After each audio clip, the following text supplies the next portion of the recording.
Nous sommes le vendredi 17 février dans les locaux de la FACEF à Villeurbanne. Je suis Maëlle Maugendre et je réalise aujourd'hui un entretien avec Miguel Miranda Moragon concernant les mémoires de l'engagement associatif des émigrés espagnols.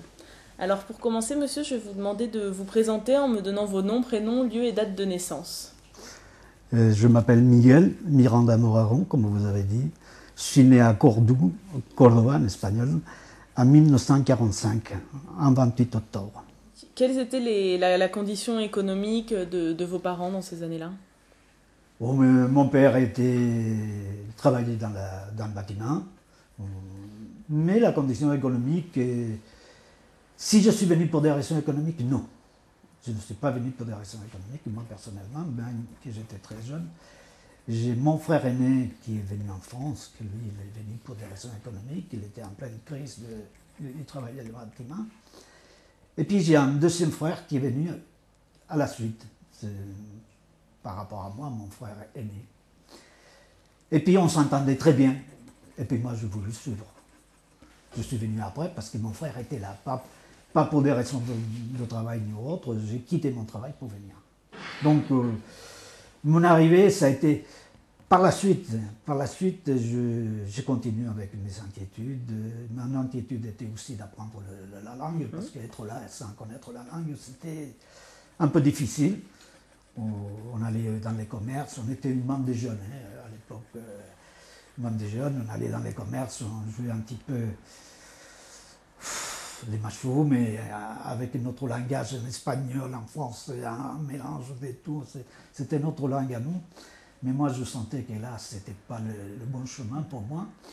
Et j'ai décidé d'essayer d'apprendre le français et de prendre des cours de français. Et je me suis tourné vers les écoles. Les écoles pour apprendre le français.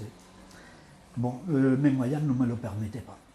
Et puis les horaires non plus. À cette époque, il n'y avait pas autant que...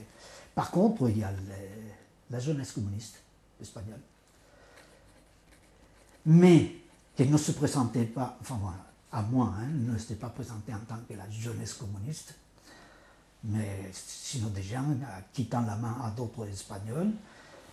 Mais comme je n'étais pas quelqu'un qui était ignorant de ce qui était la politique, je voyais où je mettais les pieds.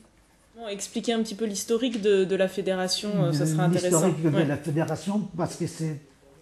Au départ, lorsque moi je suis devenu président, il y a eu la fédération nationale à Paris, qui était soutenue et dirigée par José María Oliver, comme tout le monde le connaît.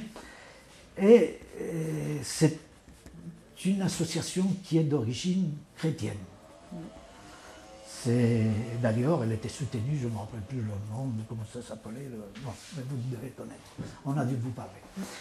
Et puis, c'était lui qui en réalité, au départ, dirigeait, disons, le mouvement associatif à niveau national. Et puis, il y a eu l'organigramme à niveau national, et ça s'est créé des associations un peu de partout. Et pour réunir ces associations, on a créé ce qu'on appelle des rectoras, des régences, quoi. C'était à quel moment? Ça, Vous pouvez ça a dater été en exactement. 60, ça a dû se faire la première ici, ça devait être 76-77. D'accord.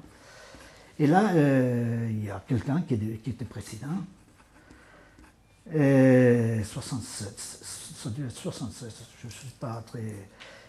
au 75. Enfin, c'était dans les dates, je m'y embrouille un petit peu. Mais c'est créé la rectorat. Et pour réunifier toutes les associations de la démarcation de Lyon. Là, ils sont nés les conseils des résidents. Les conseils des résidents sont nés, pardon, disons la première élection en Rhône-Alpes. La démarcation consulaire de Lyon a eu lieu en 89. En 89, il y a eu 3 listes qui se sont présentées. Il y a eu une liste pour la FACEF, une liste pour l'APF et une liste pour Solidaridad Sin Frontera. C'était du Parti Socialiste. Et puis ils ont été élus des gens de l'un et de l'autre. On était présents tous. La présidence a été prise, non, il a été élu à la présidence un membre qui était de la liste de la FACEF. Il s'appelle, le premier président du conseil des résidents s'appelle Edelmiro Torres. Aujourd'hui, il est en Espagne, à Almeria. Il a été élu président du premier conseil des résidents. Mais lui, il est parti l'année suivante. Même pas un an, mais enfin, à l'année, il est parti en Espagne. Et alors, il y a eu des nouvelles élections, et c'est là où j'ai été élu. Moi.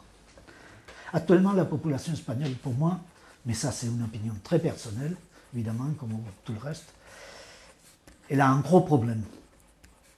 C'est que la population espagnole, elle a vieilli. Je ne parle pas des jeunes, je ne parle pas de mes enfants. On ne peut pas parler de deuxième ni troisième génération, je parle de ceux qui sont nés ici, qui se sont intégrés, qui ont vécu la vie autrement que... Mais la population espagnole a vieilli. Elle se croit toujours un petit peu dans cette auréole qui faisait d'autrefois. Ah, l'association, elle m'a fait tout. Alors qu'elle est représentée à Madrid, mais elle ne le sait pas. Mais elle n'influence personne pour y être ou pas être. Elle a aucun droit à dire bon, ça, je voudrais qu'à Madrid se discute de ça ou de l'autre. Comme on peut parler, par exemple, c'est absurde.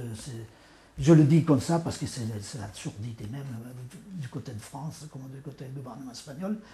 C'est les titres de séjour qui ont été supprimés. Et aujourd'hui, on arrive au XXIe siècle. On doit avoir son passeport dans la poche pour dire voilà, je m'appelle Antel, c'est ma pièce d'identité. Non mais attends. On va dans les banques aujourd'hui, les femmes, à changer, on ne s'appelle plus Madame Tartampion. Il faut que je mette mes noms de jeunes filles alors que j'ai vécu toute ma vie avec le nom de mon mari. Parce que maintenant, ce n'est pas de document qui prouve que je suis Madame telle. Mais tout ça, ils s'en foutent à Madrid, ils s'en foutent le Conseil de la ciudadanía, ils s'en foutent le mouvement associatif, et je suis dans le mouvement associatif. Ce sont des choses... on passe au-dessus de la tête. On passe au-dessus de la tête, bon, une population qui vieillit, qui mourra, et que petit à petit, les problèmes vont s'estomper. C'est vrai, mais c'est dommage. Politiquement, chacun, dans son coin, on peut faire ou avoir ou défendre telle ou telle idéologie. Mais associativement, je crois qu'on a des intérêts communs, quelle qu'elle soit notre idéologie politique.